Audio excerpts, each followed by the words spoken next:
Assalamualaikum warahmatullahi wabarakatuh. Saya Muhammad Alvin. Saya bersama Muhammad Didon akan menanyakan tentang K3. Apa yang Anda ketahui tentang keselamatan dan kesehatan kerja? Jadi gini mas, sepengetahuan saya K3 atau keselamatan kerja itu adalah suatu pemikiran dan upaya untuk menjamin keutuhan dan kesempurnaan jasmani maupun rohani tentang kerja, khususnya manusia pada umumnya, serta hasil karyawan dan judul menuju masyarakat adil dan makmur. Jadi itu berkaitan tentang keselamatan kerja ya, bagi pekerja seperti lapangan itu kan nanti ada jaminannya itu. Ya, Pak. Apa perlu K3 untuk perlindungan perkantoran?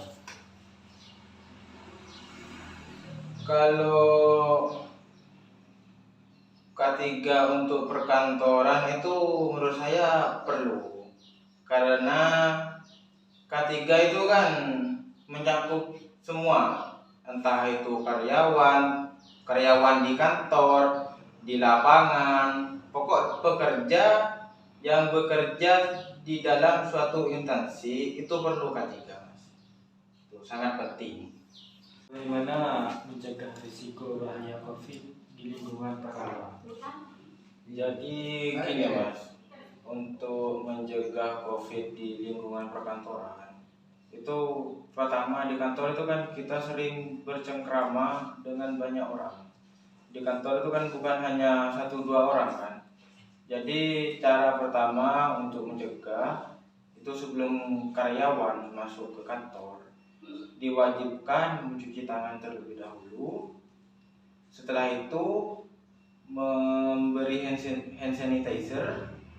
Yang ketiga, melakukan cek suhu. Jika 3 tahapan itu sudah selesai, itu sudah bagian dari mencegah COVID-19 di area kantor. Apa yang diperlukan sebuah perusahaan atau lembaga untuk karyawan dalam menerapkan kesehatan dan keselamatan kerja? Untuk kesehatan dan keselamatan kerja di kantor, yang pertama kesehatan kita di dalam perusahaan, yang pertama harus mendukung seperti toilet umum itu harus bersih, terus lingkungan juga harus bersih, tidak tercemari. Kalau kita bicara tentang keselamatan jika pekerja itu di dalam lingkup proyek, pekerja itu harus menggunakan helm safety, kayak sepatu safety dan lain-lainnya. Itu keselamatan dan kesehatan.